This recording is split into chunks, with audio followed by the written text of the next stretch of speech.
Sam, you said before the game it was a mustn't-lose game. You must be terribly, terribly disappointed.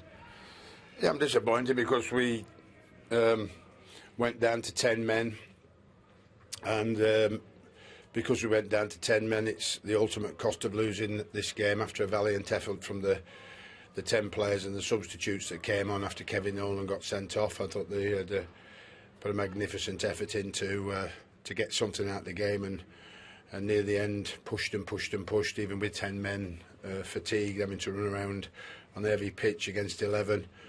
Again, some good opportunities in the box at the end, but didn't quite fall for us. So all those players that played, but unfortunately our captain has been irresponsible today, and it's a great cost, not just for this game, but for getting himself suspended again for something where you wouldn't expect it of somebody as experienced as he is, and he's let obviously everybody down, including himself. And it's a big disappointment when we're where we are at the moment. We can't afford to lose any players because Mark Noble ends up coming off injury. So it's a massive disappointment for me today after such a bright start to the game, and I think that was a turning point. But the other turning point for me, I think, was when Kevin didn't score on the far post to make it 2-0. I have to say it was a terrific save, but we did expect him to score. And then we get the sending off, and then it's about can you hold on to what you've got, and unfortunately a little bit of good fortune. I think Scott Parker miskicked the ball and it fell to Berbatov to get the second. Given Kevin's experience and how long he's been in the game, are you surprised that he let himself do what he did? I'm very surprised because it's off the back of another silly challenge you get at Liverpool.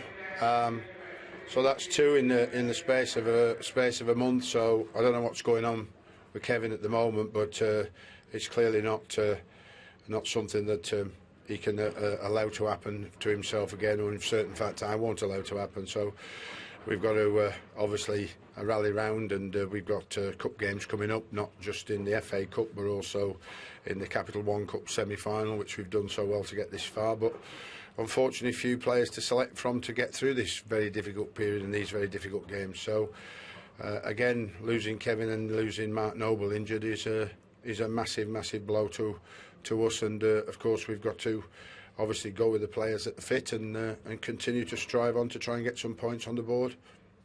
And given those two additions to the absentee list, how confident are you that you can actually turn this around in the next few weeks and months? Well, once we get everybody back, I've always said it, but it's far too long waiting for them, and that's the problem. The strive gets ever deeper when you fall more points behind per games with 15 points in 20 games. So it makes a huge amount of effort, even with everybody back fit, even with James Collins, James Tompkins, Winston Reid, Andy Carroll, Ricardo Vazte. All of those players need to be back as soon as possible. Mark Noble, obviously, and Kevin as quickly as possible after the suspension. But we'll have a great chance of improving our results and getting more wins. But we've got to hurry up, and we've got to make sure that between now and getting them all back, we get more points on the board.